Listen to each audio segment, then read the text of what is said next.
ഭൂപരിഷ്കരണ സംരക്ഷണ സമര പ്രഖ്യാപന കൺവെൻഷൻ കാഞ്ഞങ്ങാട് സൂര്യ ഓഡിറ്റോറിയത്തിൽ വെച്ച് നടന്നു. കൺവെൻഷൻ കോടിയേരി ബാലകൃഷ്ണൻ ഉദ്ഘാടനം ചെയ്തു.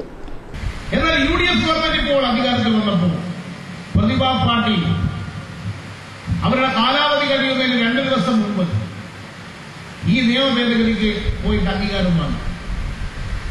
അപ്പോൾ വാശിപൂർവ്വം ഇത് കേരളത്തിൽ നടപ്പിലാക്കണം എന്ന തീരുമാനവുമായിട്ടാണ് ഉമ്മൻചാണ്ടി സർക്കാർ ഇപ്പോൾ രംഗത്തിറങ്ങിയിട്ടുള്ളത്.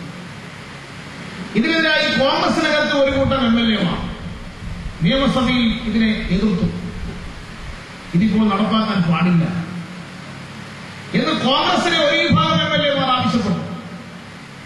എന്നിട്ടും ഉമ്മൻചാണ്ടി ഇത് നടപ്പിലാക്കാൻ തീരുമാനിച്ചുകൊണ്ട് രംഗത്തിറങ്ങി കഴിഞ്ഞിരിക്കുകയാണ്. എമർജിംഗ് കേരള പദ്ധതിയിൽ ഇതൊരു പ്രധാനപ്പെട്ട ഇനമായിട്ട് തന്നെ മുന്നോട്ട് വെച്ചതായി നാം വളരെയധികം ശ്രദ്ധിക്കുകയുണ്ടായി. ഇത് ഭൂപരിഷ്കരണ നിയമം അട്ടിമറിക്കാൻ വേണ്ടി ഉമ്മൻചാണ്ടി സർക്കാർ ചെയ്യുന്ന പ്രവർത്തനത്തിന്റെ ഭാഗമാണ്. ഇതിനെ ശക്തമായിട്ട് ചേർത്ത് തോൽപ്പിക്കണം.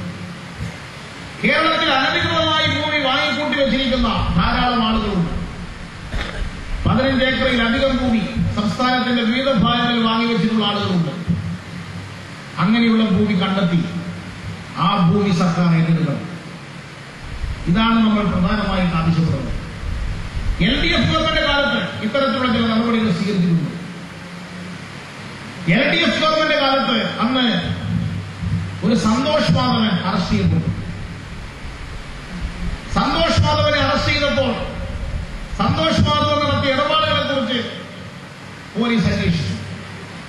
കാഞ്ഞങ്ങാട് സൂര്യ ഓഡിറ്റോറിയത്തിൽ വെച്ച് നടന്ന ഭൂപരിഷ്കരണ സംരക്ഷണ സമര പ്രഖ്യാപന കൺവെൻഷൻ കോടിയേരി ബാലകൃഷ്ണൻ ഉദ്ഘാടനം ചെയ്തു. KSKTU ജില്ലാ സെക്രട്ടറി VK രാജൻ സ്വാഗതം പറഞ്ഞു. MV കോമൻ നമ്പ്യാർ അധ്യക്ഷത വഹിച്ചു.